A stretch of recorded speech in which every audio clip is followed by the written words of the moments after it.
Hi guys, I'm here and I'm back with another crypto step-by-step tutorial, and today I will show you how you can do or participate with the Humanity Protocol testnet. So what is testnet? So syempre if you are new to this space or baguhan kayo sa crypto, sa mga crypto projects or yan mga terminologies na yan. Testnet is that it's a separate blockchain where developers can put new features without worrying about jeopardizing the main network. So, yung testnet case is that we are going to test the features, the different functionalities of the project, and that we are going to use testnet coins to test the project. So, if example, merong mga issues, the developers will be able to solve them. Yon. So, hindi talaga siya main or actual coins ang gagamitin natin sa pag-test ng project, but we are going to use the testnet coins. Yan. Pero sa ngayon kasi guys, marami na rin sumasali sa mga testnet. Sa simula kasi, medyo maraming process para gawin yung testnet kasi magki-claim tayo ng testnet coins, magbe-bridge or magsuswap tayo sa iba-ibang chains, pero I will show you. Don't worry about it. I will show you the step-by-step tutorial. So, this is Humanity Protocol. It is a human-centric blockchain. So, it has, currently it has 88,000 followers or on Twitter. And then, kakalive lang actually nung testnet nila. So, kung hindi pa kayo nakapag-join sa testnet, it might be complicated at first, pero matutunan nyo rin ito kalaunan. So, let's go to the link. Punta lang ako sa browser. Maganda guys, kung sumali kayo sa testnet, gagamitin natin is mobile. Mas mabilis siya kasi nga, syempre, yung mobile wallet natin or crypto wallet, naka-open siya sa cellphone, mas mabilis siyang i-connect. Pero kung yung crypto wallet ninyo is naka-open din sa laptop nyo or computer, pwede nyo gawin siya sa computer. So, kung saan mas madali sa inyo or mas favorable sa inyo.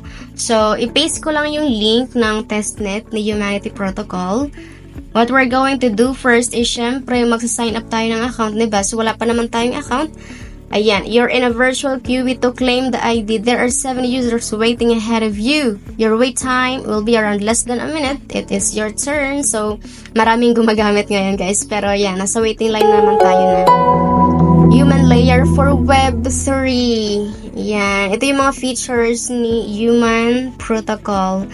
Yan guys we can sign up using our wallet or maybe email address. So, make sure if you're going to connect with your email address, dapat active. Or kung wallet naman, syempre dapat yung wallet na nabubuksan nyo, diba?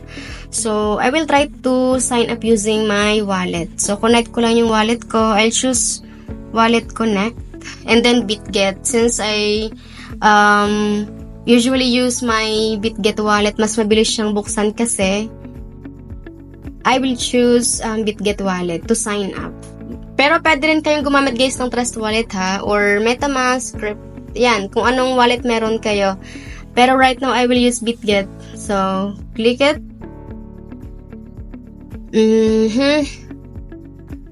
Ayan. Pero guys, kung wala pa naman kayong wallet, pwede kayong mag-download sa Play Store or sa App Store ng Trust Wallet, MetaMask, or BitGet Wallet. Make sure na pag nag-create kayo ng wallet nyo for the first time, i-save nyo talaga yung passphrase, yung 12 or 24 na words. Need nyo siya i-save kasi pag nawala siya, di nyo na talaga mabubuksan yung wallet ninyo. So, if meron kayong funds or asset doon sa wallet na yon, and then you forgot your passphrase, di nyo alam kung saan nyo nalagay, di nyo na mabuksan, hindi nyo na po makukuha yung asset ninyo. So, right now, I need to approve. Approve lang natin yan.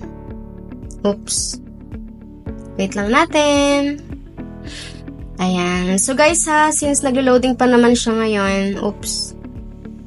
Kung gusto nyo pa guys ng mas maraming step-by-step tutorial sa free crypto or sa mga airdrops, you can also subscribe to this channel para syempre lagi tayong masaya, diba? At mas marami tayong ma-upload na tutorials. Oops, mukhang hindi pa siya gumagana ngayon. Wait, try natin. Let's try it one more time. Connect wallet. BitGet. Ayan, so ayaw niya talaga. I don't know why. So, ito na lang muna. Try ko na lang muna gamitin yung email. Pag sign up. Oops, ayan guys. So, this is what I'm telling you na you need to put your correct or active email address kasi once na need nga ng verification, ma-verify agad natin. 639891. Ayan. Patience lang talaga dito guys sa testnet. Ito. 639891. Ayan. So, click lang natin verify email.